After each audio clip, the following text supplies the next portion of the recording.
כן, אז אני אגיד רק תודה, ואז תציגו את עצמכם. אז באמת תודה לאבי ולשירי שפה ייתנו לנו, יעבירו את הסדנה, ותכף יציגו את עצמם.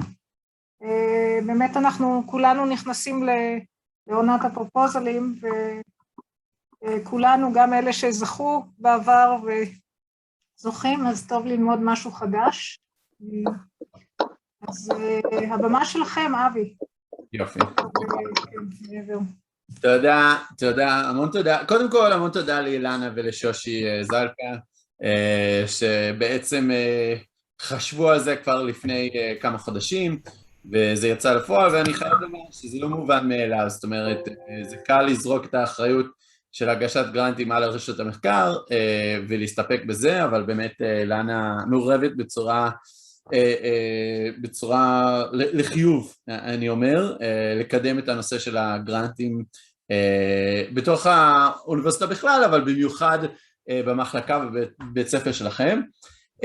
ואני חייב לומר שיש, אני יודע שזה נושא רגיש, כואב, לפעמים מתסכל, כי הרי אנחנו רוצים לפרסם, אנחנו רוצים לעסוק במחקר, אנחנו רוצים אולי להרצות ולהשתתף בכנסים שנוכל להציג את המחקר, מה שאנחנו לא אוהבים לעשות, ואני אומר בכלליות כמובן, זה כל הזמן לחפש כסף, זה מרגיש לנו אולי קצת לא נעים, לא בנוח, וזה הגיוני גם כן. ולא רק זה, לפעמים יש לנו תחושה שיש לנו העדפות אחרות, לפרסם מאמרים, ללמד בכיתה, לעשות כל מיני דברים שהם בהחלט חשובים, אני לא מזלזל, הפוך, אני חושב שהם צריכים להיות ה-priority שלנו. לא שמתי לב אפילו שאני מדבר בעברית, אבל בסדר, נתחיל בעברית ונעבור. ועם הזמן ואם אנחנו לא מקדישים את תשומת הלב שלנו לגרנטים, אז זה פשוט לפעמים נזנח. אז מה שאני רוצה להגיד זה בעצם, אם המטרה, אם הסיבה שאנחנו משתתפים היום, ואם הסיבה שאנחנו לומדים על גרנטים, זה מכיוון שאיזה לחץ מהראש מחלקה או מהרשות המחקר, לא נצליח בזה. כי זה דורש זמן, זה דורש סבלנות, זה דורש לפעמים כמה וכמה הגשות, זה דורש הבנה והפנמה של מה קרה כשאנחנו נכשלים, ולהתקדם הלאה. אז למה? אז אנחנו צריכים כל אחד לענות לעצמנו, למה כן להגיש בקשות? ואני רוצה להציע סיבה אחת מיני רבות, אבל אני חושב שזה באמת חשוב,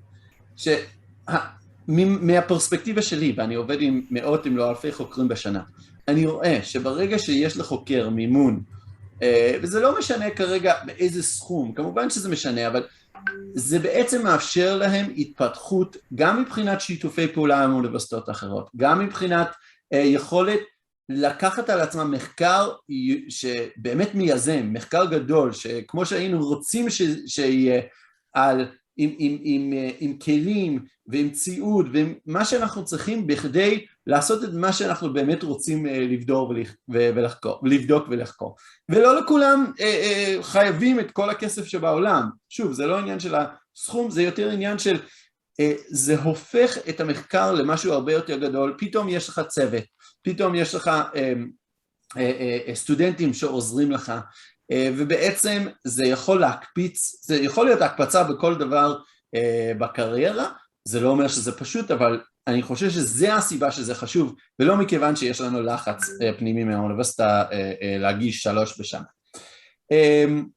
אני רוצה גם כן להגיד שיש לא מעט משאבים באוניברסיטה, אני יודע את זה משושי ומאחרים, יש אנשים שיודעים מה הם עושים, יש צוות שלם שדוחף לזה, אז תנצלו את ההזדמנות, תדחוף לפגישה עם אנשי רשות המחקר, הם בהחלט יוכלו לעזור לכם. היום אנחנו נתמקד ב-ISF, אוקיי? יש הרבה גרנטים, יש ERC, Horizon, NIH, יש לא מעט, כיום אנחנו נתמקד ב-ISF, ובאמת יש לנו את שירי יניב, דוקטור שירי יניב, שעבדה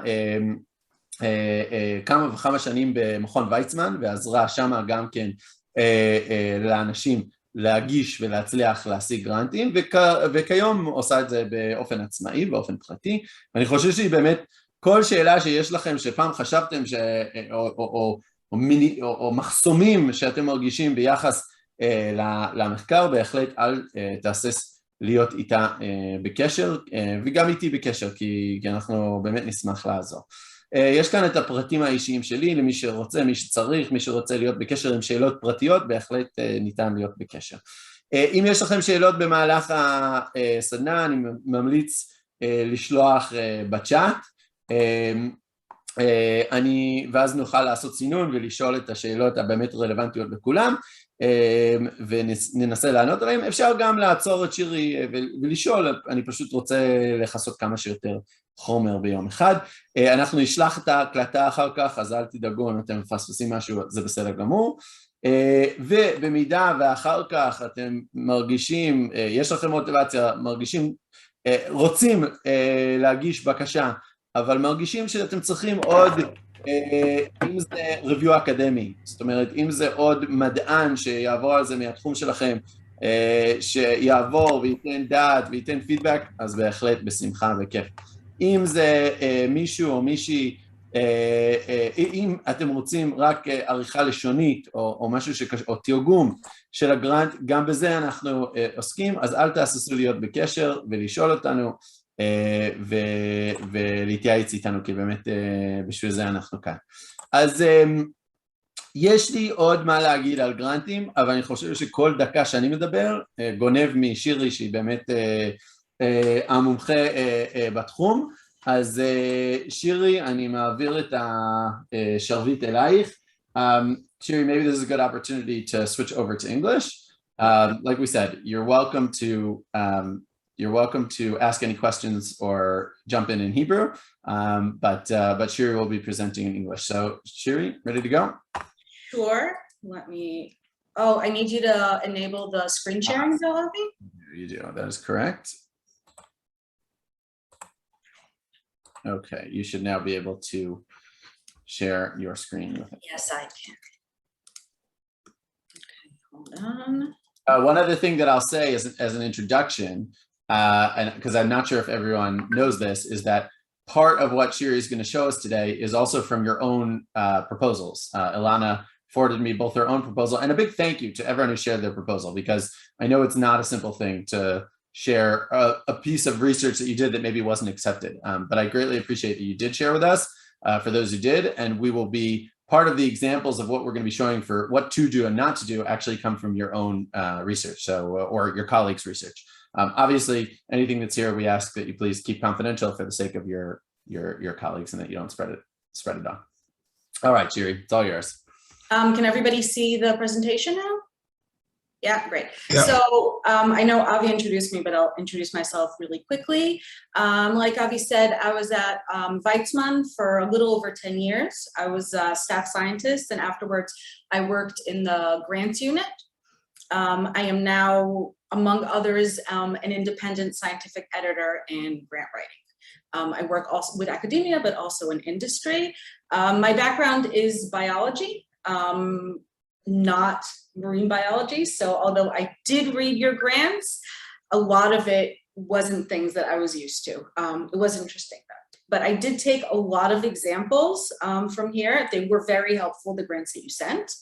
Like Avi said, if there's anything along the way that isn't clear enough, that you want a little more details, just write in the chat or try and stop me, and I will do my best to answer. So I just want to start with common mistakes. The first one is not reading the instructions. This sounds not, something that it sounds counterintuitive, somebody who doesn't read the instructions, but you'd be surprised how many people miss things. So read the instructions as carefully as you can. Don't go over the page limit or the figure limit or reference. If it says 15 pages, like with the ISF, stay within 15 pages, never go over it. Another common mistake is obviously spelling mistakes. You need to proofread it. maybe ask somebody for help, but these are really, really important things. But I think the number one common mistake is always assuming that the reviewers are from the same field. This is huge because then you don't tailor the introduction to them, you don't tailor all the information so that they have it. You need to assume that the reviewers, yes, they have obviously a background that's similar, but you want to spoon feed them. You want to make their lives as easy as possible. If you don't, they're human beings. They're going to get annoyed, and that may hurt your chances. And even if the research is the best research in the world, the problem with grants is, this is something that I've noticed a lot with academics, is that unfortunately it's not just about the science. It's obviously the science has to be good, but the presentation has to be good. It has to be written well. And that will really, really increase the chances of you getting these grants. And I'm gonna go over the sections and give you tips along the way and all kinds of examples. So how do we make a proposal easier for the reviewer? First thing is really simple. Make it easy to read. Don't use small fonts, don't use narrow fonts. Try and cut the page into paragraphs, maybe even numbering them. These are really little things, but imagine getting a page that's just all text and one that is divided into paragraphs. What is gonna be easier to read? Make sentences as clear and concise as possible. A good rule of thumb that I use is no sentence should be longer than 3 lines. Obviously, sometimes you can't, but this is a good rule of thumb. Add graphs and table within the text. You don't want the reviewers to see, oh, figure 1, I have to go find it now. I'm gonna go between all the pages and see if I can find it. You want it in the same page. Always add a figure legend. I think this is also something that is somewhat missed, but is really important, so that it's just like a manuscript. It's just like if you're reading a manuscript, you don't always, you'll read it the first time, and then when you want to go back to certain things, maybe you'll just look at the figures and read the figure legends. You want to have this data available to them as easily as possible. And the last thing here is always upload high quality images.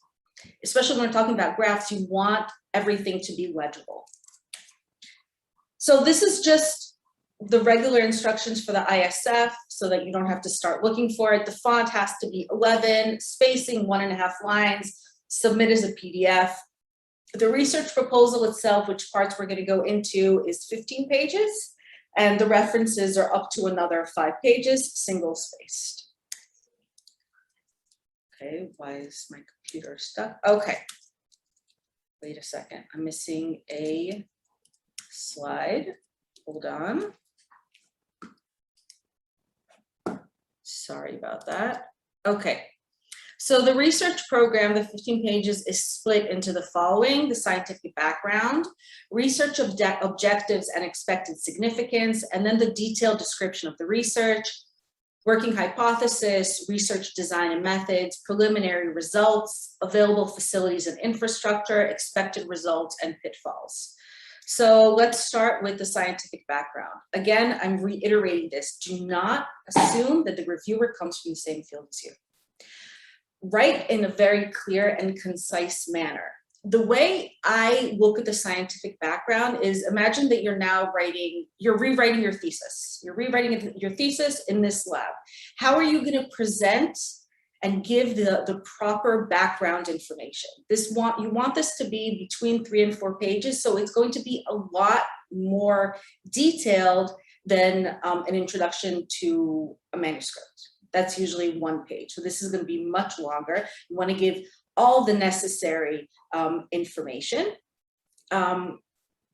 One more, just a couple of little things that, again, make a huge difference. Break into paragraphs, if you can, into subsections 1.1, 1.2, 1.3. That also will help you kind of organize things according to like the breakdown, the subjects, and it'll make it easier to read. Make sure that all acronyms are properly spelled out the first time that they appear. A lot of times we miss these. These are really important, especially in the ISF where you don't have another page just for acronyms. Like I said, treat this like kind of a short thesis introduction, and you wanna build towards your question, obviously. And the last paragraph, just like when you're writing an introduction to a manuscript, is a really good place to kind of already put in the specific question that you want to ask. So the next part is the research objective and expected significance. So here, it's kind of trying to find the balance. So you don't want to go into too much detail because you're going to go into that in the next section, which is the specific methods. You want to give more of an overview, maybe divided into aims. Of what you're studying and why. This is the point where you convince the reviewers that your question is interesting, relevant, and will be very significant. It'll allow your field to make a lot of progress. Again, always, I'm going to repeat this. It may sound, but I am repeating myself. Break into sections. If possible, here, add infographics. And this is taken from one, I'm trying to show you something. What is wrong with my computer? This is from one of the grant proposals you gave me. This is a wonderful way to show the research objective. The way it was divided here is that it's divided into the 4 main objectives, and each one is divided into sub-aims or sub-objectives.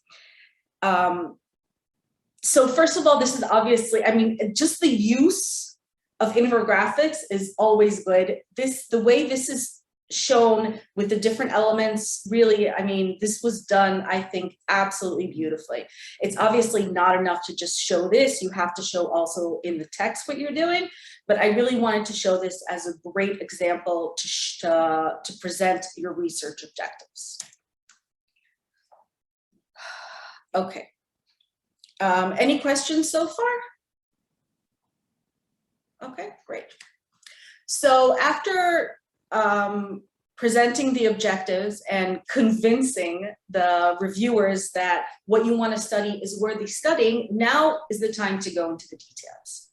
So the research design method obviously has a few goals. The first one is to show that you've thought about this, you know exactly what you want to do, when, how your research is going to go, but also to show them that you know the proper methods. You've already, again, you've thought out everything. If certain equipment isn't available, you've already thought about how you're going to get to that equipment. Again, I'm going to go into a few more details, but here are just some really important tips. Break into work packages. Next slide, I'll explain exactly what I mean by breaking into work packages. And in each work packages, try and refer back to the objective, which is in the previous section. Always be specific about the experiments you want to perform, but not too specific. So what I mean is, if you're gonna do PCR, you don't have to write the primers. We're not going into that much detail. And you also don't wanna put yourself into a corner where you can't make any modifications along the way. Use lists. I'll give another example of that, why using lists is also really important. If you need equipment or infrastructure that isn't available in your lab or in the university, write who you're going to talk to, which collaborators you may have, so that they see that you're not overreaching, but rather you have all the necessary equipment within reach. Always be realistic about the timeline. This is really important. Like, on the one hand, it's finding a balance. Like, on one hand, you always want your research to be ambitious, but not over ambitious. So if you see something that you think that realistically will take 6 months, give it 6 months. Don't give it 4 months just so it'll fit in the timeline. This is also something that I've found with a lot of researchers, is that they tend to push in too much in a specific timeline. And going to that, together with that, we don't need to add a Gantt chart. For those of you who don't know what a Gantt chart is just divided into months, the different work packages, the different aims. You don't need that, but from my experience, it's really helpful to build that, even if it's just for your own sake. It'll be really helpful to say, okay, the first 4 months are going into this aim, then the next 3 months are going here, but then we have another aim which can overlap. It'll just be really helpful to have this in front of you when you're writing this part of the grant. And like I've mentioned before, any charts at any time that you can use, I always find them really, really helpful, like flow charts. I don't know what is wrong with my computer. Okay, so what is a work package and what's good about a work package?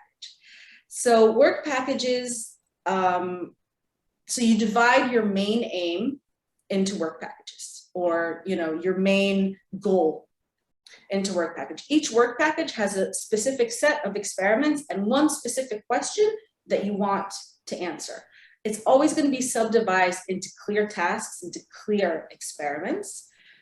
Another good measure is that, do you have what's called a deliverable or a milestone? What are you waiting? What are you hoping to get out of this work package? Which question do you want to answer with this work package? That'll help you also build the experiments. You don't have to build the experiments and then get to the question. You can always build it back. So we have a question. This is the answer I want to get. Let's try and connect these two. But you're always going to have a very clear beginning and end. Like I said, it also has to fit really well.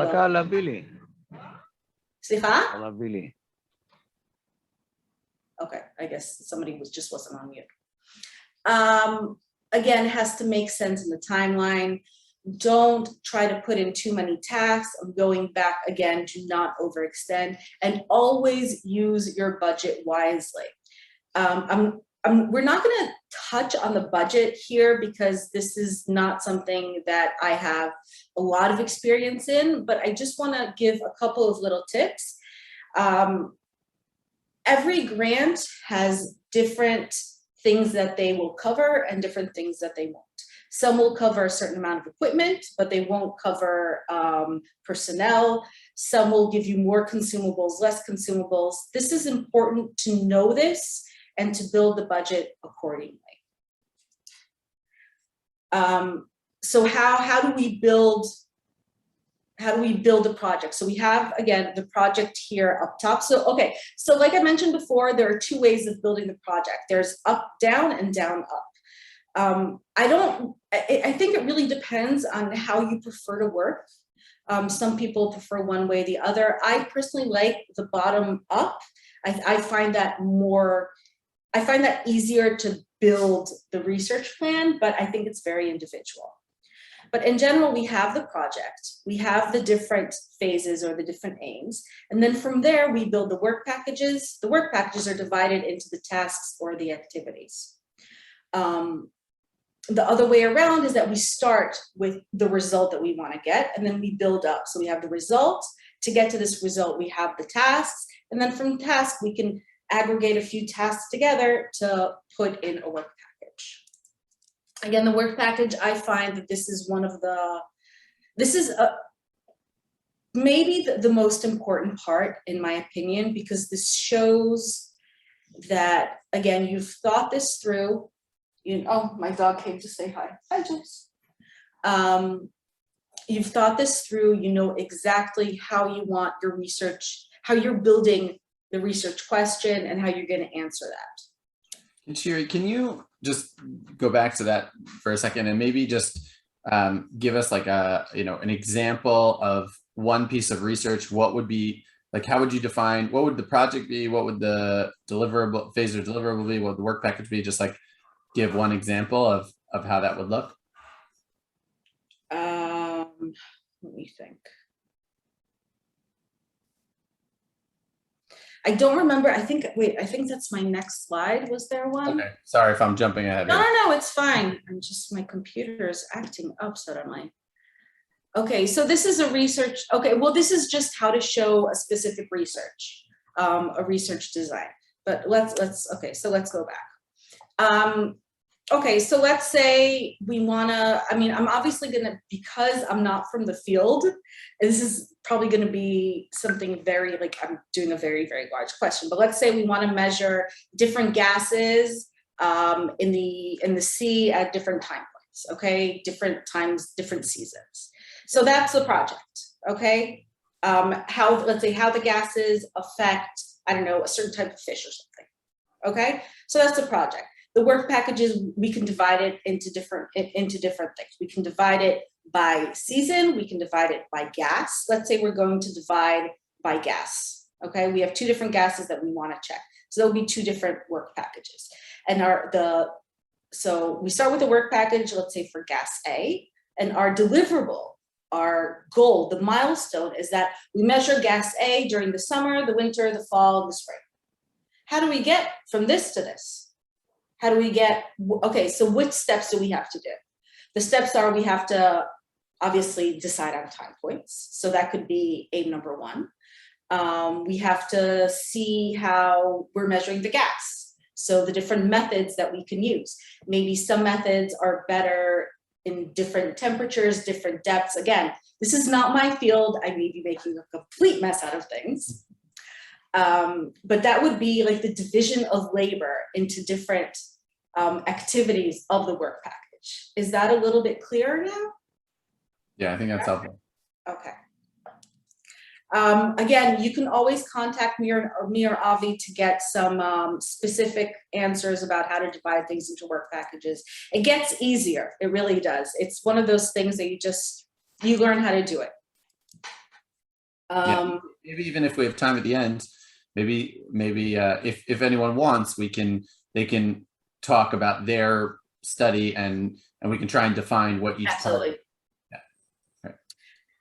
Right. This is just something kind of, it's visual example, but also text. So this is one of the original ones that we saw of the research design. Now, I'm not going into the scientific part because, again, these are things that are not my area, but I just want you to look at this paragraph. The way, when it's one paragraph, it's a lot more difficult to follow. Now, just compare this to the next slide, which refuses to go. This is the exact same text. Well, I edited it a little bit, but shown as a list. I hope you'll agree that this is much easier to read. It's much easier to understand and not miss anything. Again, these are really small things, but when you have a lot of these small things, it's going to make a huge difference in the long run. Another way to show the research design, which I really liked, was this. This is also from one of the examples that we were given. So we can see here the flow of the experiments. So it was really, really easy to follow. So you have the question leads, you can have 2 different answers. Yes, you go here, no, you go there. Obviously you can't do this with all research, but I thought that this is a very, it's just a really nice way, very inventive way of showing your research. So you can always try and think out of the box a little bit to show, because this is memorable. This is something that the reviewer is going to go through and see, oh, this is very clear. This makes sense. I do want to give 2 suggestions for who this belongs to. I mean, some of the things that I'm showing are from proposals that were accepted. So this, not necessarily things that weren't accepted, but specifically for this, what I would add is which work program, which work package belongs to each part, because then they can refer back, and I always think that that's easier. And maybe try and make it look a little bit more professional. I know that sometimes we have limited time, we have limited resources, but I do think that that's something that may be helpful. So that's two ways of explaining the research plan. Shiri, I'm curious whether you think there's maybe too much information in this one graphic, or is that just because I'm not familiar with the field? So it's the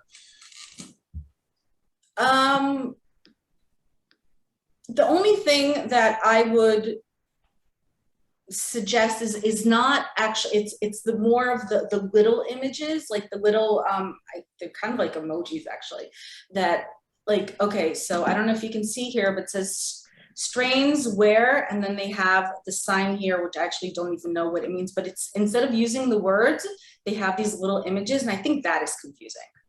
I think having the entire flow chart is very good, but having the little parts within, they can be confusing because in many places, it doesn't mean anything.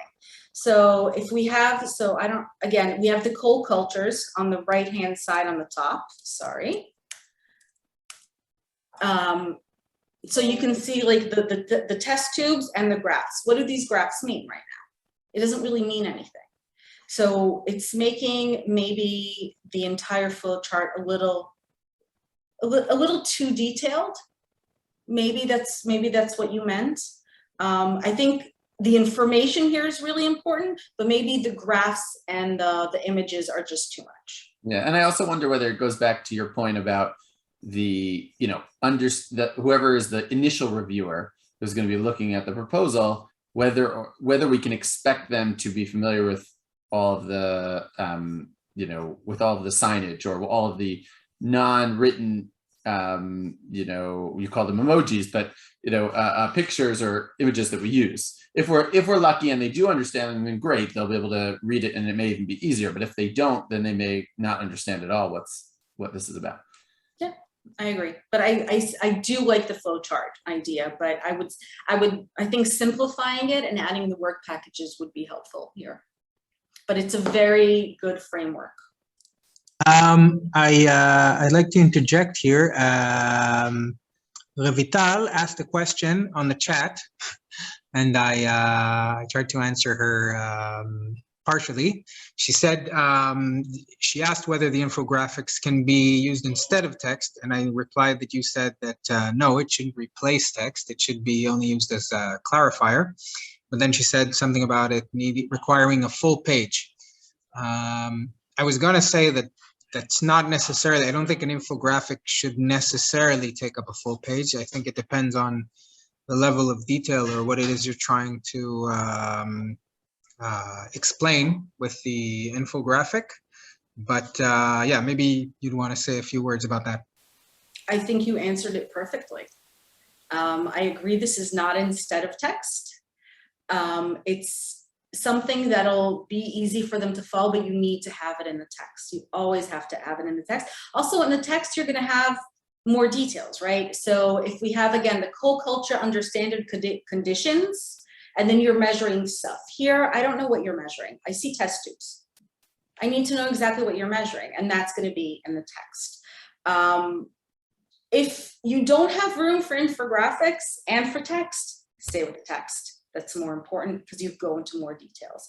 Infographics, this is one that was one page, but you can have things that are much smaller. I have actually, the next page also has a sort of infographic, which is of a specific aim, but much simpler. But I think that you're right with what you said. The text is more important because it's going to be more detailed. Okay, so this is the next one. I think it's actually from the same proposal, if I remember correctly, but I also thought, so this is not for the entire experiment, this is just one of the work packages. But this is also, so this gives a lot more detail than the previous one. This shows the exact experiments that we can do. Again, this isn't good for everybody. Sometimes you don't have room, sometimes it's not relevant. But I just want to show you different ways to show your experiments. This is a really nice way to show the experiment if you have room. It also gives you all the details that you need to understand exactly what they're measuring, where they're measuring, the graphs that you can get. It's also just, again, I mean, I know that when I was writing my first grants, didn't even think about infographics. So I just wanted to give you examples so that, you know, think about it next time that you're writing a grant, because it could be really helpful. Okay, preliminary results. Preliminary results are always going to be the biggest part of the proposal. Obviously, the main goal of the preliminary results is to show that we have the basis for this question, okay? Maybe we did a couple of things already that show us that this is interesting and this is a good way to go. Another goal here, which I think isn't stressed enough, is that we also have the capabilities to do this. So we've used, especially if it's a new method, we've used method A already. We know how it works. So we're not, you know, starting something completely new, or even, you know, if we devise a new method, that's great, but we need to show the preliminary results of that method, even if it's not directly relevant to what we're gonna keep researching. So like it's written here, this is usually the longest part, between 5 and 7 pages. And this should read like results part of a manuscript, except maybe a little more detailed. So use graphs, use images as much as you can. Never forget to add a figure legend. Really, really important. The figures, I know I mentioned this before, need to be on the same page as the results that are discussing them. Divide into subsections, just like we would with a manuscript, that you have subtitles. They have titles of the different sections. Always use high quality images. And another thing, don't get derailed. Stay with what is relevant for your proposal, whether it's, again, a specific method that you're using or results that are leading you into this direction. You don't have to show everything that the lab has ever done. That's not, you don't need that. There's also a part of the ISF where you have all the previous publications, so they can see everything you've done. You want to show here the stuff that's relevant and how you got from the preliminary results to the question you have. How does the preliminary results, how did it lead you to test the hypothesis? So I'm going to show here a couple of examples, better and less, and a few suggestions of how I would think to improve them. So this is one of the images, one of the figures that we got. So first of all, the quality isn't very good. You can see that on the left side, it's very difficult to read the axes. There's no figure legend, which is really crucial, because especially on figure 6 on the right, there are different colors. I don't know what that means. Obviously, if I was reading the entire proposal, I would know what that means. But we want to, again, make reviewers' life easy. If they want to go back afterwards and remind themselves something, so they can read the figure legend. They don't have to reread the entire proposal to understand what figure 6 means. So that's, yeah, but really in this case also the quality is very important. Shiri, two questions about the preliminary results that I've always had. Number one is, I imagine it's okay that there are preliminary results not only from our own research, but from other research, meaning we don't have to be showing that this is necessarily an extension of something that we've done. It could be using someone else's basis. Is that? No, unless it's a collaborator, that's not true. It needs to be your stuff. Got to be our, okay. Everything that was published by another lab will go into the background information, the scientific background. Got it. Okay, fine. That's a very important clarification. Thank you. And also, the other, I once heard jokingly from, well, I don't know if it was joking or not, from a scholar who said that the way that he does grants is that he's already done half of the study before he even applies, because he needs to show that there's something significant here. And then sort of, you know, he's actually pretty far into the research by the time he applies for the said grant. And I think there's a tension here between having novel research that hasn't been published yet, but also having the preliminary results so that you can show that there's a basis for the grant and for the funding. So at what point during your research should you actually be considering doing, sending off the proposal? I think that's a very good question. I don't think there's one right answer. I know researchers that when they write an ISF grant, half of the work packages they've already done. They already know the results. It just hadn't been funded before. And there's, I'm not going to say if that's right or wrong. It's, if you haven't gotten funding for it, you also, it's a calculated risk. It's something that, you already know you're headed in the right direction. You want this research to succeed. You want this grant to succeed because that's going to improve your chances of getting another one. Don't write everything that, don't do the work packages that you've done everything, obviously. But a few preliminary results that you want to, put in part of one work package, I think is fine. Right. Yeah, I think it's, sorry. No, a question, just to clarify, you say that about half of the proposal should consist of the preliminary results? A little less than half. So the way I've seen between 5 and 7 pages when the entire proposal is 15. Okay. So, but 5 and 7, that also includes the figures and the images, which take up a lot of space. Well, 7 is almost half than 15.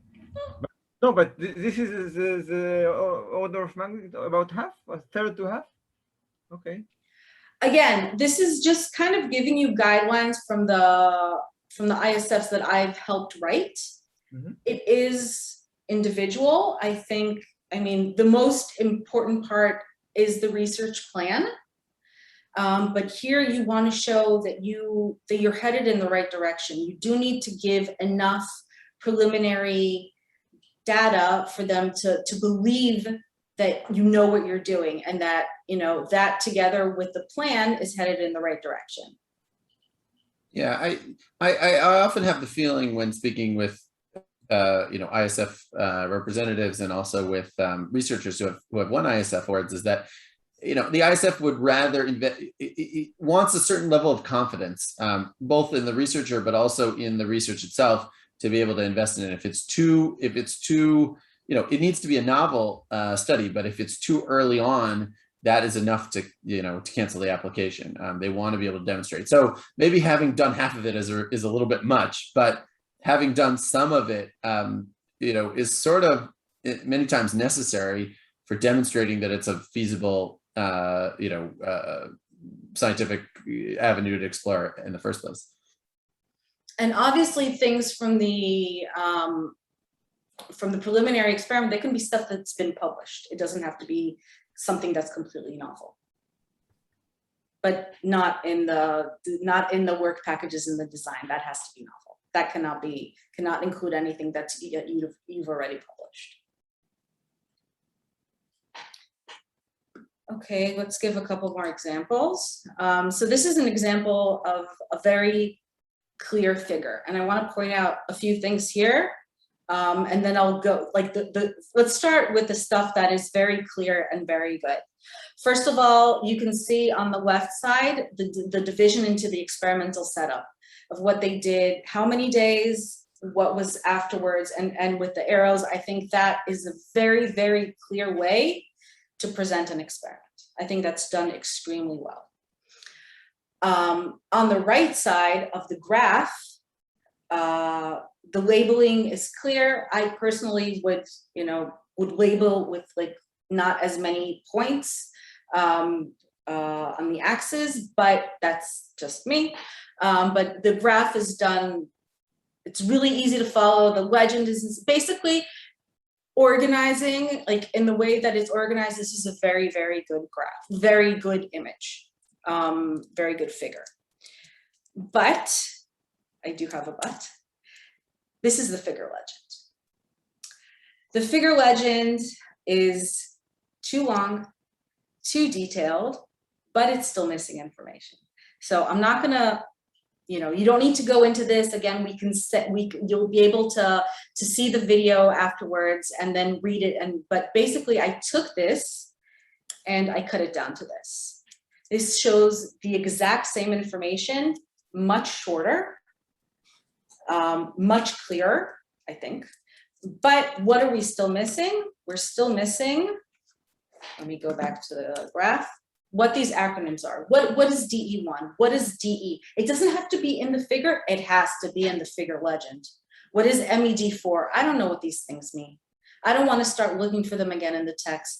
Make everything relevant in the figure legend, but be careful not to go down a rabbit hole and go into way too many details. Like, again, this is it's just too long. Okay. Specific points about graphs. This is another example. So the good thing here is that the labeling is really clear.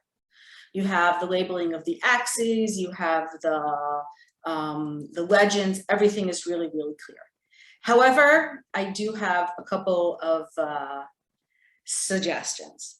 Some of it is just because I've been doing a lot of these graphs and I've been working with InDesign and Illustrator, but what I think just takes away from how good the data is the fact that these graphs don't look that professional and that there's a problem with alignments.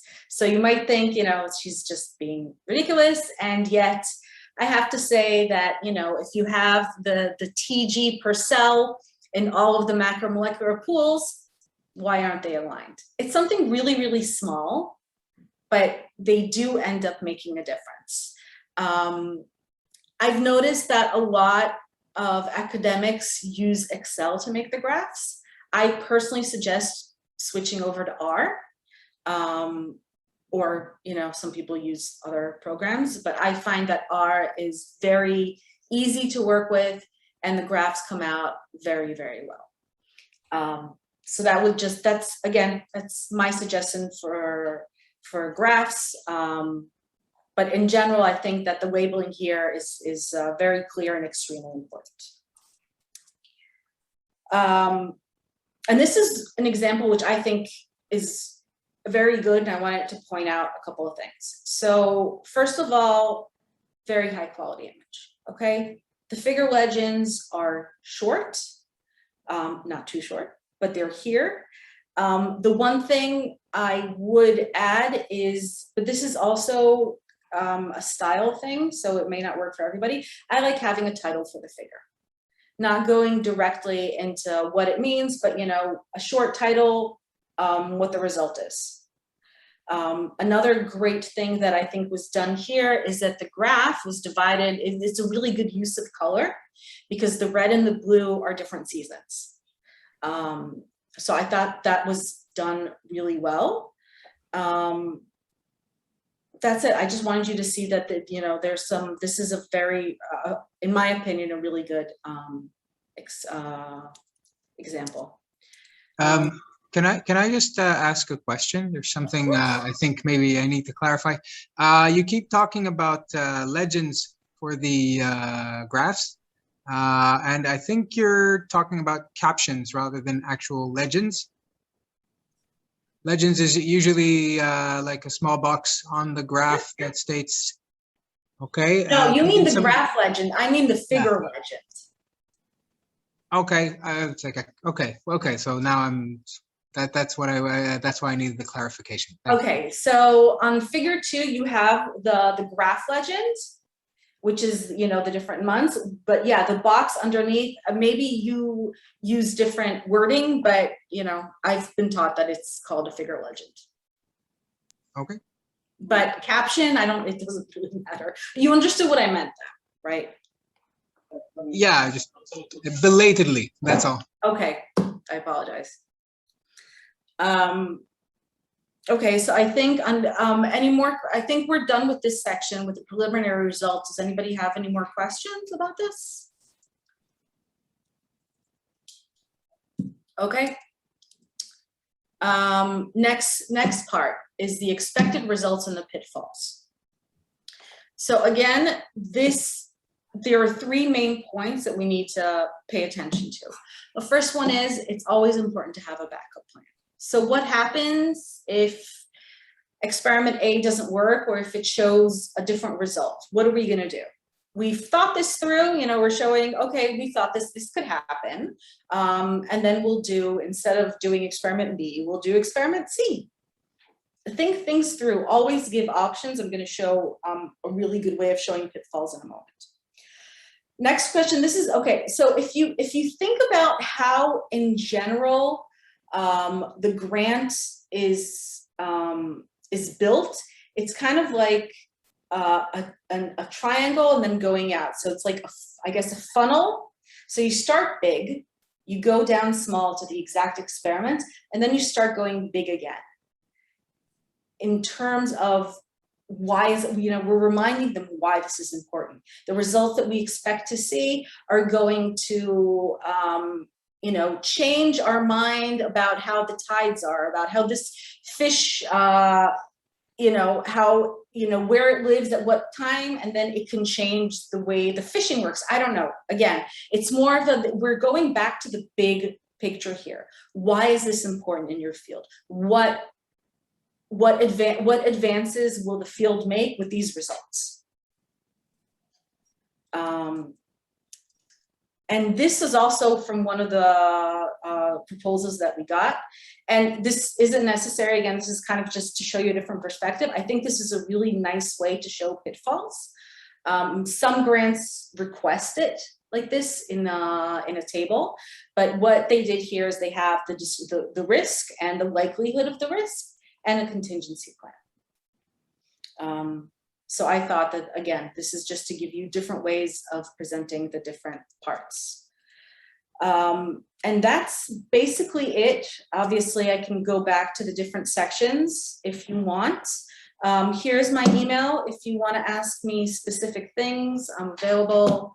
And that's it. If you have any questions, I'll be happy to answer.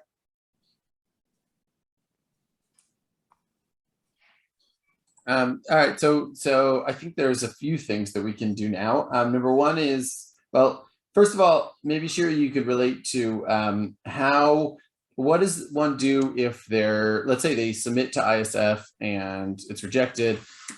Is there a way to resubmit in subsequent years, or would you recommend potentially, taking the feedback and trying to submit elsewhere to other grant funding agencies? Like, what should someone do once they're rejected? I think absolutely resubmit. Resubmit the next year. There's no reason not to. It also, just because you're submitting to the ISF doesn't mean you can't submit to other grants at the same time. But absolutely resubmit, but always pay attention to what the reviewers have said. Sometimes I think one of the examples that we got, they weren't funded one year, even though they got a very, very high score, and the next year they were funded. There's no reason not to resubmit. Yes, but Shiri, it doesn't always work that way either, because you can resubmit and it doesn't. You answer the reviewer's questions exactly as to what like you do in a manuscript, but at the end, it doesn't get funded. So you can resubmit, and it's not it's not 100% or 90%. Oh, of course not. Funded. So. No, it never is, and you're going to get different reviewers that are going to have probably different comments. Yeah, different comments. But it also depends what the comments are. Sometimes they'll say, well, your work packages weren't divided properly.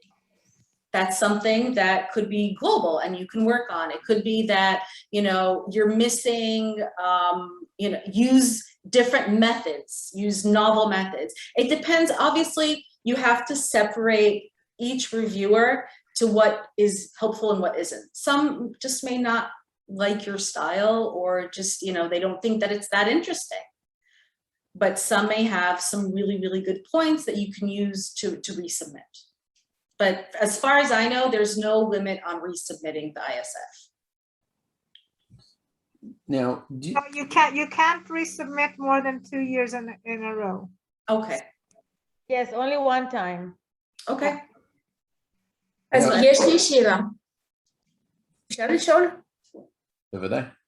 אוקיי, אז שאלה כזאת, לפעמים חלק של הריוויוארים, ככה זה קורה שהם לא מן התחום, נכון. אוקיי? איך שאני הבנתי את ה-ISF, אז כאילו לענות להם זה בגדול זה בזבוז זמן. נכון. לפעמים זה קורה, אוקיי?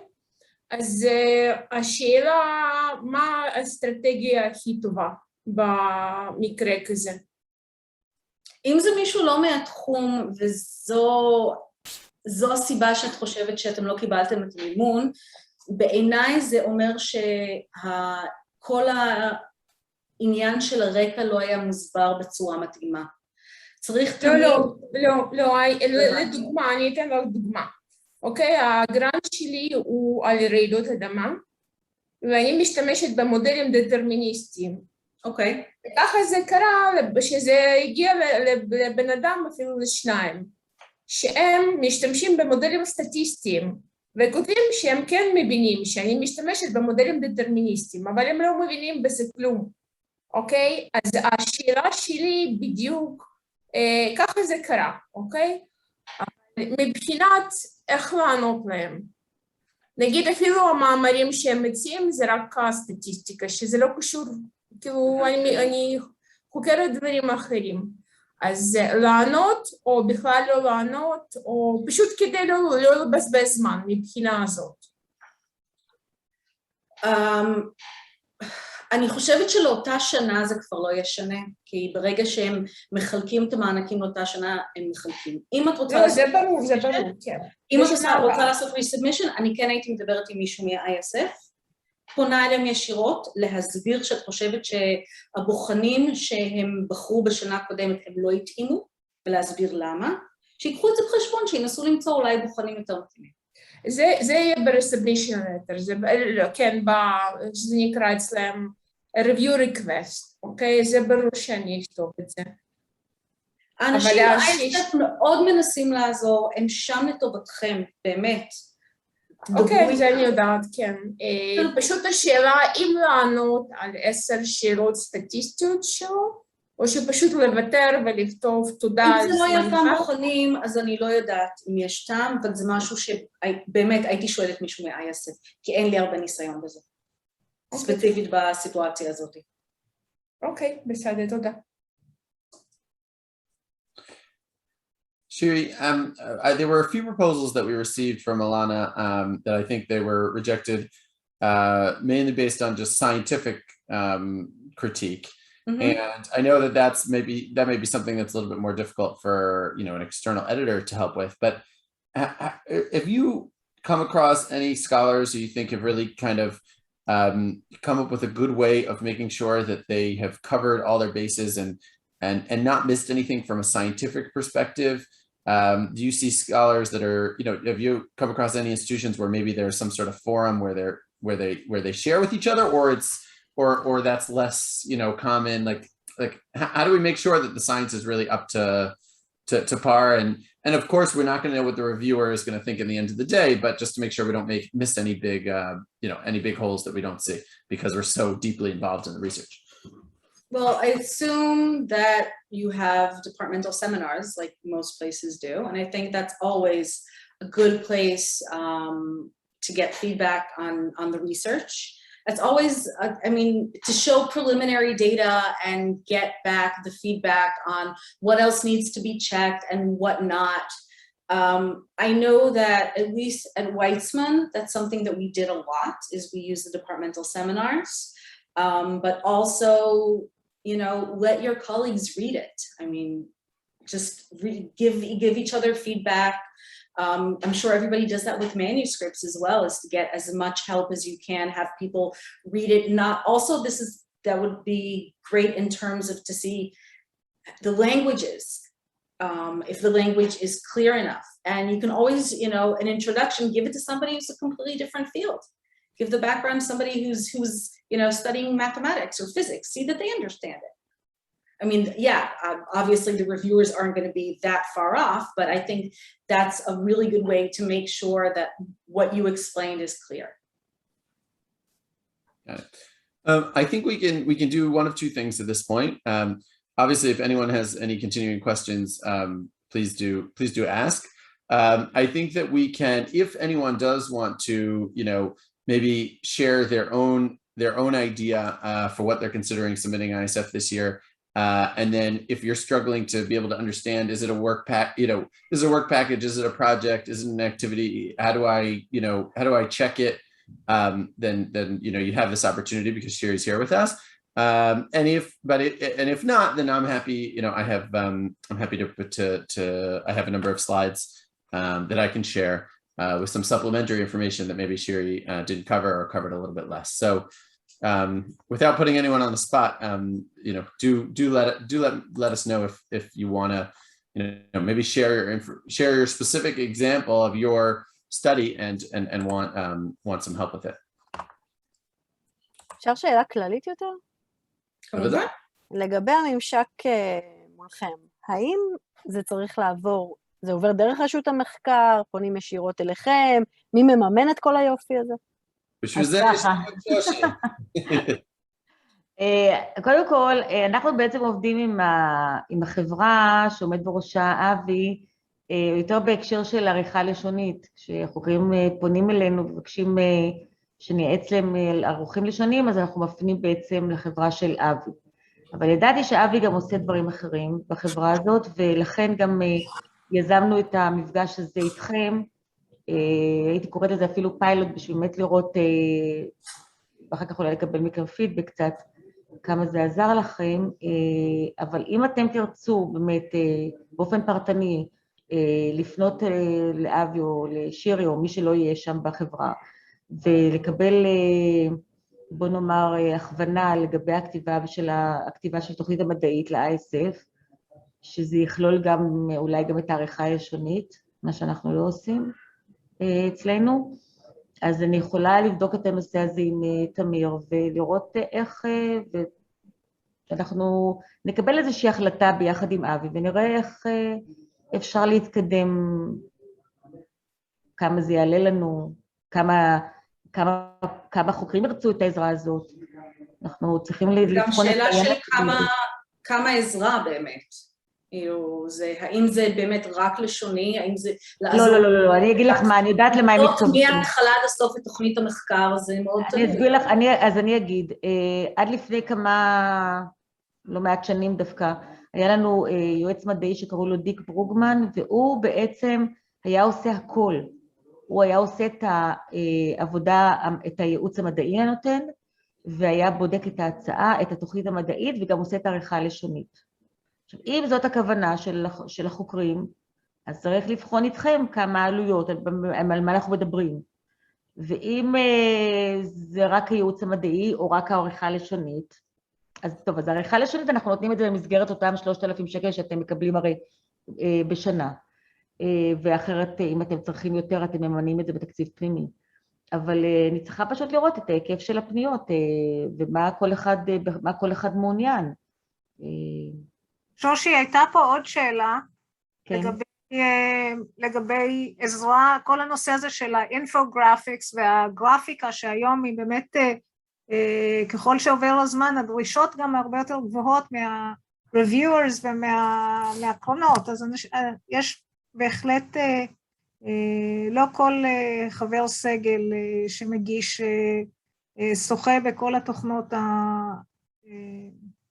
האלגנטיות, הוא יכול לעשות. אז השאלה היא, האם יש מישהו ברשות המחקר, או בחברה, נגיד אצלכם, אבי, בחברה שלכם, מישהו שהתחום שלו זה אינפוגרפיקס, שיכול לעבוד עם חוקרים, לייצר אינפוגרפיקס, או זה משהו שעושים, יש אצלנו מישהו שושי כזה שעושים? אני לא מכירה, אולי באוניברסיטה יש, אבל אני לא מכירה, כי בדרך כלל החוקרים יודעים למי לפנות, אני מניחה, ומביאים, אבל אם אבי יגיד אם אתם לא עושים, אתם לא עושים, בסדר, תראה, אבל שוב, אילנה, אני אומרת לך, זה עניין, הכל תלוי בדרישה, בהיקף, בעלויות.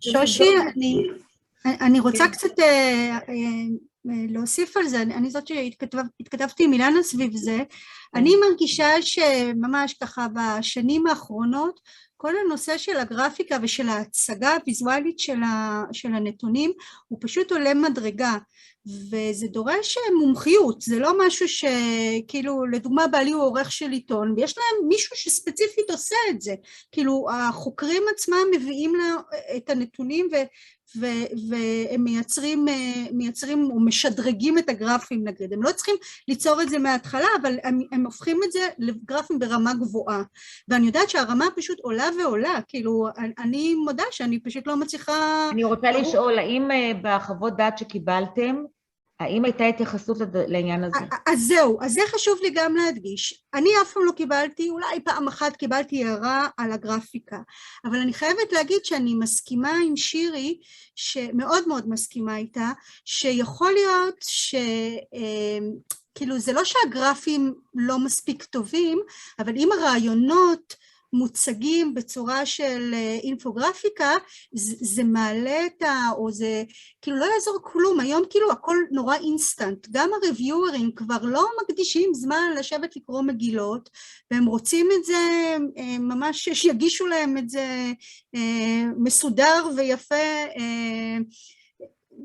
וכאילו זה נורא עצוב שזה ככה, כי זה קצת מרדד את החשיבות של למה כותבים הצעת מחקר, אבל זאת המציאות, כאילו ככה זה עובד היום, אני רואה היום גרפים בעיתונים וסכמות של מודלים, ואני כאילו, זה יפהפה, אבל צריך באמת, עכשיו בעבר עבדתי גם בתקופה של הדוקטורט וגם אחר כך, לדוגמה במכון הגיאולוגי יש להם גרפיקאית שזה מה שהיא עושה, בחוג לגיאוגרפיה...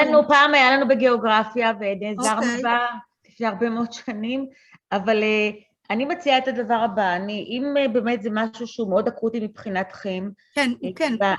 אז אילנה, אני מציעה שבהמשך למפגש הזה היום, כדאי שתכתבי מייל לעידו, תכתבי אותי ואת אמיר, וזה בהמשך למפגש הזה, ואנחנו נשב על זה, ואני גם אעדכן את עידו בעניין הזה, ואת אמיר, ונראה איך מנסים לעזור לכם. אני כן רוצה להציע פה כמה דברים קטנים. לעשות, אני מסכימה איתך חלקית. אינפוגרפיקס בהחלט זה צריך, לרוב צריך מישהו מומחה. זה גם מבחינה עיצובית, גם מבחינה ביצועית. עם זאת, יש אתר מצוין, שקוראים לזה ביו-רנדר, זה עולה כסף, אבל אני חושבת שיש הנחה לאוניברסיטאות, ויש להם המון דברים כבר מוכנים. אני יודעת שפחות בקטע של ביולוגיה, יש לכם, נגיד, יש עכבר ומזרק, ומספק, ופיזיה. לא כולם פה, באמת כל הדוגמאות שאת נתתם מעולם הביולוגיה, לא כולם פה מעולם הביולוגיה. אני מבינה את זה, אני אומרת שאני יודעת מעולם הביולוגי, אני מציעה לכם לבדוק, אפשר לעשות ניסיון בחינם, לבדוק אם זה יכול להיות רלוונטי אליכם. אני לא יודעת אם זה רלוונטי, אבל זה יכול להיות. נשמח אם תכתבי לנו בצ'אט את אני כותבת לכם עכשיו, צודקת. אבל אני רוצה רגע להדגיש, כאילו שהחשיבות של לעבוד עם מישהו שהוא קבוע והוא מקצועי ועובד לאורך זמן עם החוקרים, הוא שיש לו כבר, הוא מייצר בנק של נתונים. זאת אומרת שאם אני צריכה איזושהי מפה, לדוגמה של מזרח הים התיכון עם קולטורים של עומק, הוא כבר יש לו אותה, אני לא צריכה להתחיל לבזבז זמן על לחפש את זה. ויהיה לו את זה ברזולוציה גבוהה, והוא ידע באיזה תוכנות לעבוד. רויטל, זה משהו לא תפתרו את זה פה היום, זה לא... לא, אני רק מנסה להגיד. אני מבינה אותך, אבל כשאני הייתי במכון, היה לנו גם כאלה, וזה מאוד עזר. כן, אני רוצה כן לנצל את הזמן שנשאר לנו, את ה-45 דקות שנשאר. באמת... שנייה, אבי, רק דבר אחד, סליחה, מבחינת הגרפים, R באמת, אפשר לעשות עם זה גרפים באיכות מעולה, וזה לא תוכנה מורכבת במיוחד. יש המון קורסים אונליין בחינם שאפשר לעשות, ככה אני למדתי, וזה כבר מדרגה, או כמה מדרגות מעל אקסל. איך זה נקרא? R. אוקיי. בסדר גמור, יופי. זה דיון סופר חשוב, אני פשוט רוצה שהחוקרים כאן ינצלו את הזמן שיש להם עם שירי. שוב, זה בסדר גמור לשאול שאלות כלליות, אבל אם יש נושאים שרוצים, שמתקשים, או שקיבלתם פידבק שאתם לא יודעים להקל, זה זמן טוב להעלות את זה, כך שכולנו יכולים ללמוד. שוב, אם אין, אז אני מוכן להתקדם ולדבר על עוד כמה נושאים שקשורים לגרנטים. בסדר, השתיקה אומרת שאני, בסדר גמור. אז אני, ברשותכם, אני אעלה את זה, תכף, שנייה אחת. הנה.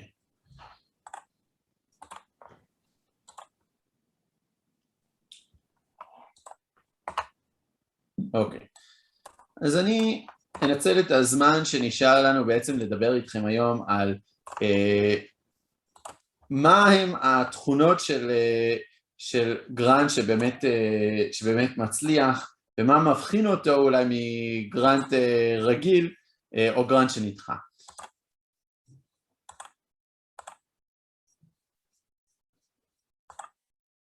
אוקיי, אז קודם כל, חלק מזה זה יהיה חזרה על מה ששירי אמרה, אבל אני אנסה להדגיש דברים חדשים. קודם כל זה המקוריות וה-novelty, or the novelty of the study, and how much, sorry, I'm switching back to English, and how much it really contributes to the research. So our goals have to be very specific. As Shiri said, we have to have preliminary results. And the preliminary results, again, so Shiri clarified, and that's an important clarification, that they need to be our own preliminary results. But at least in terms of the background info, it's important that we do a very clear and careful literature review to make sure that we have all of the information we need in order that we didn't miss something, because missing something can also tell the reviewer something about what our familiarity with the field. So be sure to, even after you think you've covered everything, be sure to put your keywords into one of the, into PubMed or into SciFinder, and make sure that you're not missing any really critical research from the field. Second of all is methodology. It's really important to make sure that you give a very central place in the proposal to your methodology and your methodological section, and that'll include providing statistical data. It's not enough just to say how you did it, but actually showing the results that you've had until now. You need to talk about whether this is going to be, are you using a hypothesis that's already been proven, and you're using it to demonstrate other activities, or are you coming up with a brand new hypothesis? And finally, if you are working, most likely you're going to be working in a collaborative setting, which means that you're going to be working together with other researchers in the field, sometimes from your own institution, sometimes you're actually be partnering with other institutions. It's very important to write out who is doing what as part of the proposal. If you're going to be the PI, but you're going to have 4 or 5 students and each one is going to have their own role, or maybe there's going to be, maybe you're going to be partnering with someone else, it's very important to have the role clarifications, because it very well may be that they will reject your proposal because they turn around and say, well, actually, you're saying that this PI is going to be in charge of this aspect of the project, while in fact that they are familiar enough, it's a small enough world, especially here in Israel, to be able to say, well, we're not confident necessarily that this PI can actually undertake that project or be able to do it properly. One part of the proposal, which I think maybe we didn't discuss so far as much, and it could be that this is more relevant in the social sciences than it is in the STEM fields, but I think Shiri alluded to it, and that's the impact that the research is going to have, right? Not only what are the expected results going to be, but whatever it is that we find, will it have an impact on something in greater society beyond just the academic milieu? Is there something that we're going to learn and that's going to impact policy? It could be government policy, it could be local policy. Is it something that's going to create new markets that didn't exist before, potentially from an economic standpoint? And this is an opportunity to really, like I said at the very beginning, to take on a really big project that allows you to really expand your horizons and do something big. And if it does, we need to be able to demonstrate how this impact is going to happen. And I'll say even more. One of the things that I see a lot of in rejected proposals are that scholars talk about how the impact it's going to have, but they don't necessarily talk about strategies for how to get that impact out there, how to make sure that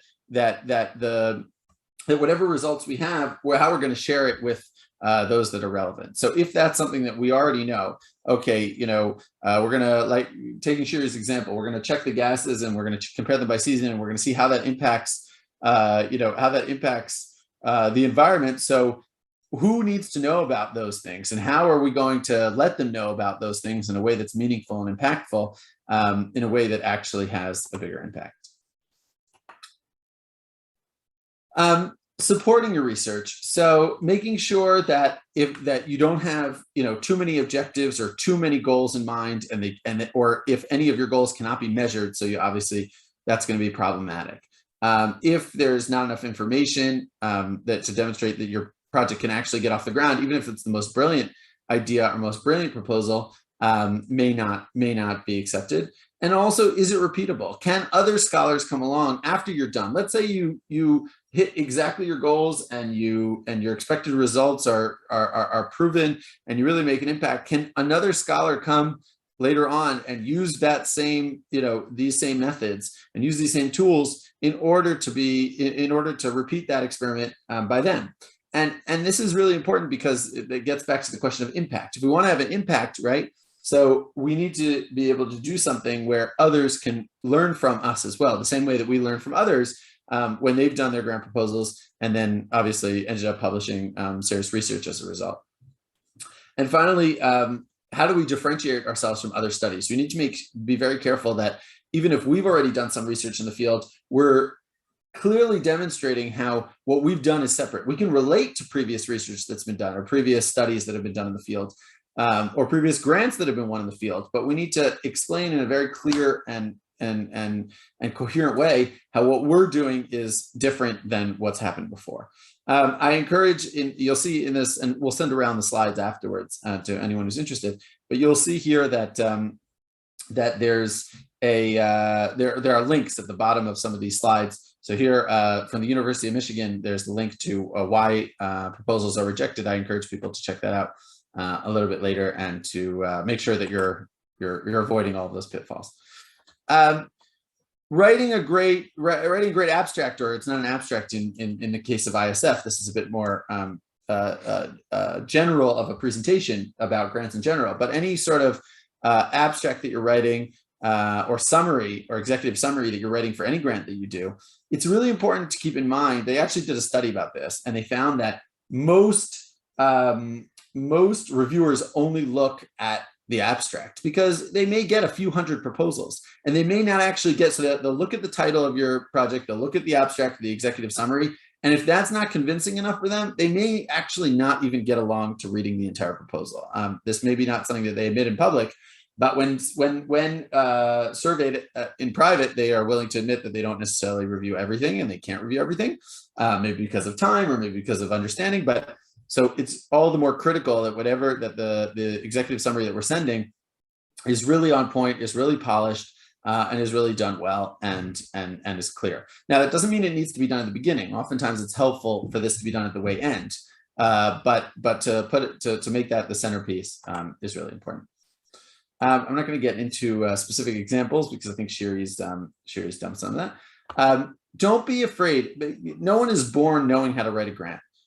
It's not something that you have a course on. Maybe you have, a few of these types of lectures which help you, but it's okay to ask for assistance. I know that, I have not yet come across a project where someone has asked Shoshi for help and she hasn't in some way been able to help them find the right resource. I know that in the university, there are people who help with writing and with giving, at the very basic, helping with preparing the budgets and knowing what to put into your proposal and knowing when you can apply for which things. So don't hesitate to reach out and ask for assistance, ask for help. So make sure you keep that line of communication open, whether it's with the heads of your department, whether it's with the research authority, and make sure they know what you're intending to do, because they may turn around and say, you know what, that's a really great idea, but actually I don't think that should be relevant for ISF. I think that might be more relevant for ERC, or that might be more relevant for Horizon, or and things that you may or may not be aware of. Also, another suggestion, if you feel like you don't want to, you're not ready for that yet, ask for help from people who have won before. Find out who in your department has won, and seek out their advice. Ask them as a favor, buy them coffee, sit down with them, pitch them your proposal. If you can convince them, maybe you can convince reviewers. If you can't convince them, then maybe not. I see here that someone asked, if we want someone to read our proposal, do we have someone specific to contact at the Research Authority? I know that every proposal, I think, has to be sent in before the deadline to the Research Authority. Shoshi, maybe you could just relate to who if you do have an idea, who you should turn to with that idea.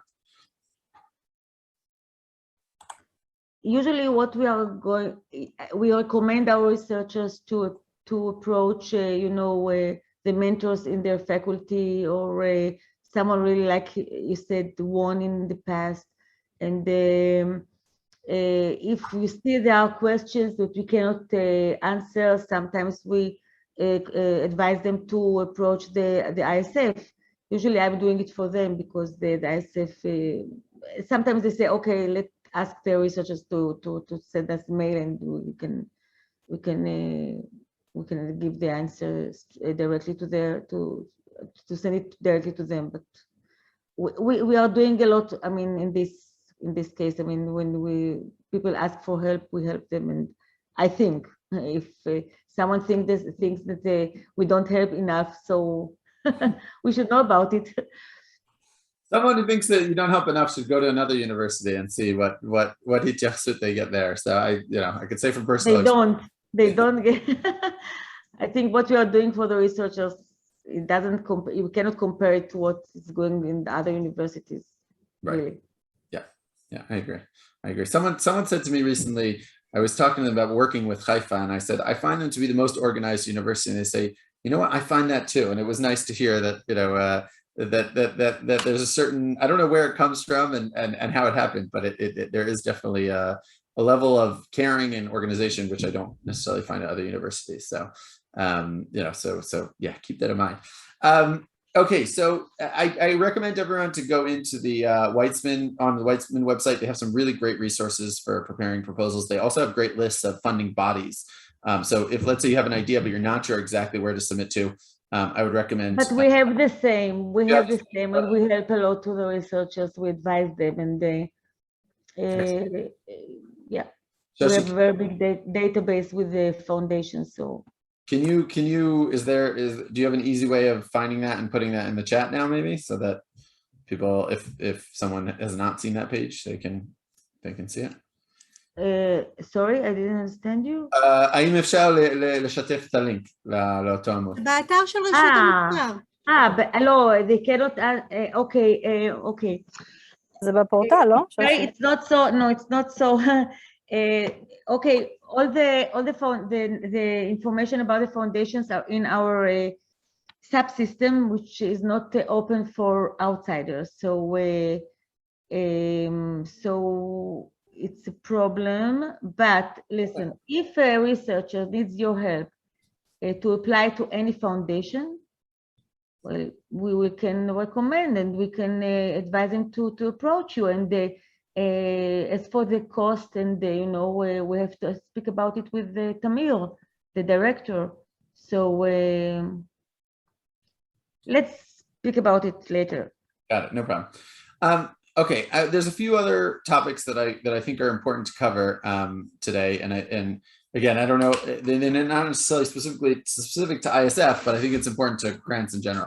First of all, is we sometimes think about the grants that are most common, so ISF, ERC, and those are, or Reshut L'Chadshanut, or Reshut, or Choker Rashi, Hamadan Rashi, excuse me, and we sort of focus on those, and there's nothing wrong with those, but I think we should also expand our horizons to thinking about where grants come from and what we can apply for. Again, I'm going to say speak with the Reshut HaMachkar because they know the best, but just in general, know that there's funding that can come from government, so that's like Reshut L'Chadshanut, Reshut Madan Rashi, and those are things that are, or Bituach Leumi, Those are opportunities that you have with the local Israeli government. Usually those are more practical and are focused on, certain goals that you want to achieve, but it's very possible that what you're researching is in line with one of those goals. The second opportunity are grants for specific issue for, here I wrote specific diseases, right? So that's more for the medical field, but there could be specific private grants that are given to cover certain issues that are important to that specific foundation or institution. So don't, you may not be aware of these, but it's as simple as doing a Google search. Do a Google search, your own topic, marine sciences, grant funding, and see what comes up. See, you may think you know all of the opportunities because you read the emails from the Research Authority, but you may not be familiar with all the opportunities that are out there. The other thing that I wouldn't ignore are commercial interests. Sometimes what your research can actually have a very practical corporate commercial application, and there may be certain companies that have an interest in speaking with you, in potentially supporting your research.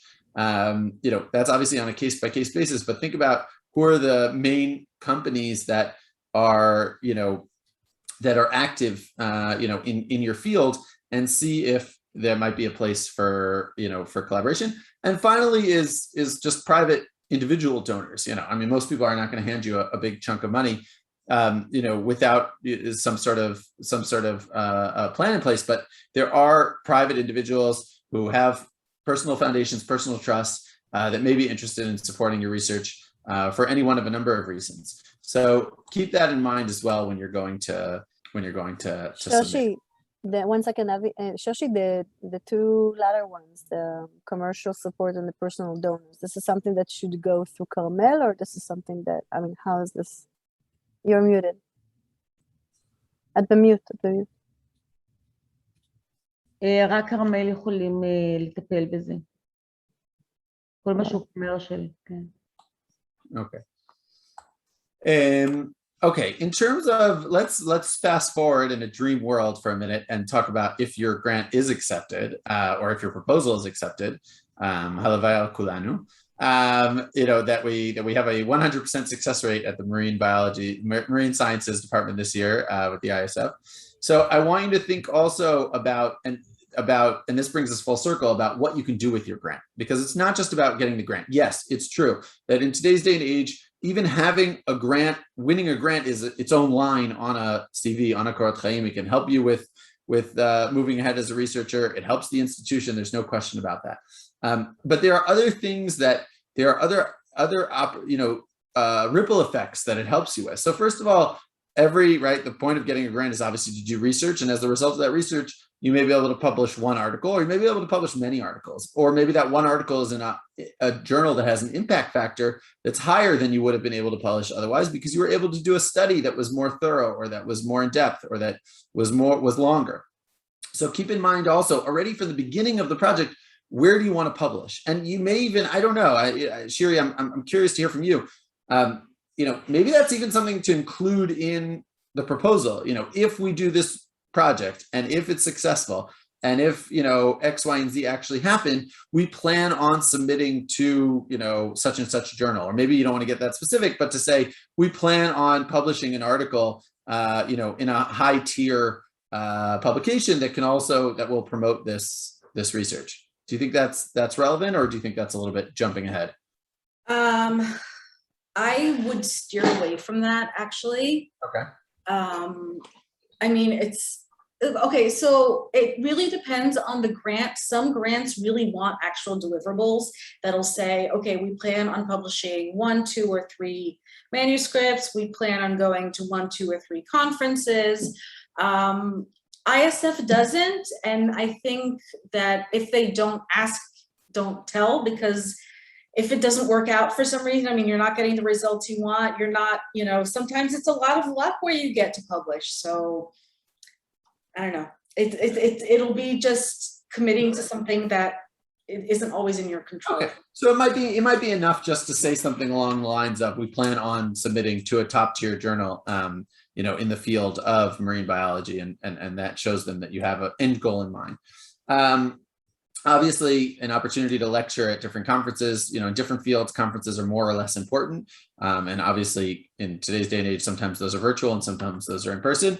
But it is an opportunity to, present your research at different places. Again, maybe conferences you wouldn't have been accepted to otherwise. And last but not least, and I know this is the least tangible, but maybe the most important, are really the partnerships that can evolve. Think critically, is this really a project where it's best off just in my hands and my team, in my students or my colleagues that are in my university? Or maybe there's another university we can do a partnership with that will actually be good for ourselves in our own personal research. It'll be good for our institution because it's building a new partnership, and it'll be good for the science because we'll actually be able to accomplish things that we couldn't have accomplished otherwise. And I think that once we start thinking about in the partnership, once we're working side by side with scholars from another university for 1, 2, 3 years, I think that develops relationships that are really long lasting and that can lead to all sorts of additional projects. I know all sorts of scholars that partnered on to let's say get an ISF, and then a few years later decided to do an ERC or decided to do an NIH together. So it's not necessarily these can really be high impact in terms of long term as well, in terms of how you leverage your grant. So that I want, and I think that it's important, even though we're it seems way off because right now today we're just talking about, well, how do you put together a grant proposal? I think it's important to keep the end goal in mind, because if we do that, then it helps us actually shape and form how the grant looks, and how our proposal looks as well. So that's in terms of leveraging our grant. So Shiri, related to the question of what if our proposal is rejected, first of all, to realize that I don't know what Shoshi, maybe you know the exact percentages of acceptance in ISF, but I think it's around what, 25%, 30%? 27, 28. No, this year what was more than 30, I think. It was 29% this year. Interesting. I know with some of the ISF. All in, yes, not only in the university, it's all the country. Okay. Got it. So but we had a little bit less. We're still 27. The Haifa was a little bit less, you're saying? 27, yeah. Got it. Okay. So on the one hand, it's not a number which is so low that it's like discouraging from, that's not a bad number, right? Meaning it's more than 1 out of every 4 people will get a positive reply. On the flip side, it does mean that we need to get used to rejection. That's part of the process. And if we, I know too many scholars who get a rejection and then will never try to submit the proposal ever again because they get down on themselves, or they get down in the research, or they've just moved on to other topics and other things, and they don't continue trying. And I think that that's really a mistake, because we need to keep in mind that most proposals are rejected, and just because it's rejected once could be a lot of different reasons why something is rejected, and not necessarily due to the quality of your research. So that's part of it. You can resubmit to the same place. You can submit to somewhere else. If they don't give in-depth feedback, I don't know how much you can push them, but as much feedback, tangible feedback as you can get, try to get, and try to ask questions that are related to the science and how you can improve the science and how you can improve the presentation and the methodology. Don't ask a question of like, well, how can I make sure that my proposal is going to get accepted? There's no such guarantee. And, the reviewers or the ISF staff members won't appreciate that question, because these are complex decisions which are made by, different committees. Those committees change. One reviewer could really not like what you've done one year, and then the next year, the reviewer thinks it's stellar. So, don't sell yourself short in that way, in terms of thinking that just because your article is rejected once, that means that it's not necessarily going to be relevant in the future. All right, I'm just debating whether, we'll do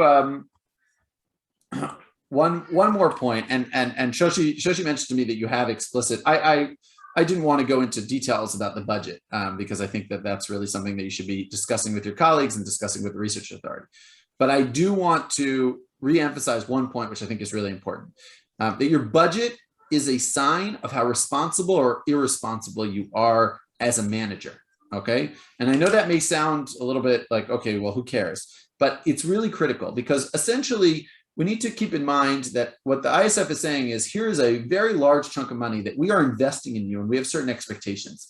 And it's not just a matter, they probably care less whether your expected results are going to actually happen or not. Obviously, that's important. Their first and more basic concern is this money going to be spent wisely? Is it going to be spent responsibly? And if they see that the money you've put in your budget is either too little, where you're going to run out of money and then be stuck because you're not going to be able to finish the project, or too much that you're asking for money that isn't necessary, then the whole proposal starts being questioned. Well, maybe it's not a relevant proposal. I must say something about it, because it's not an issue when they judge they review the proposal. Only after they send the reviews, and the ISF should decide who will get the money, then they can discuss it, and then they can see maybe it's a very good proposal. The money they ask for, I mean, big money, but maybe they will approve it with less money. So it's not an issue, I think. I know it's not an issue. Is that true just for the ISF, or is that true for all? I don't know, but this is about ISF. Okay, got it. So fine. So that's really important. Thank you. I do think that for many of the European grants, it's part of what they're judging, even in the initial proposal, is the responsibility of your budget. So it's good to know that you at least don't need to worry about that, at least the first stage when it comes to the ISF. That's not necessarily, but the general principle of looking at yourself, if you are the one who's the PI, the principal investigator on the project, to look at yourself as a manager and make sure that you can actually manage the team that you're proposing and that you're building and that you're putting together. Okay, I think that suffices for today. We are here and available for questions or comments that you may have. As Shoshi mentioned, we do a lot of work with the university. We very much enjoy working with the university. To date, we've done a lot of work specifically with translation and editing, and help with preparing research for journals, and also as well as books for book publishers. But we have been doing work in grants for a number of years now, and Shiri is a big part of that. If you do want to speak about your specific research, you have specific questions, feel free to reach out to me, feel free to reach out to Shiri, feel free to check out our website on your own time. We can help you both with the editing side, but also with an academic review. We also have experts in specific academic fields, including marine biology, who can review and give you tips and suggestions and ideas for how to improve your proposal. We don't do writing from scratch. We won't write a proposal that isn't written, but once there is a draft written, we can work with you to help you and take it to the place it needs to go. And obviously, Shoshi and myself, we can discuss later, whether there's an institutional side to this as well. But at least in the meantime, if I know ISF is coming up quite soon. So if you're not feeling 100% confident and you do want, it's too late. It's too late. Oh no! All right. We should have done this. Avi, do you have people in geosciences or in marine technologies? Yes, we have people in those fields as well. Yeah. Okay. So I'll again open it up to any questions for myself or for Shiri.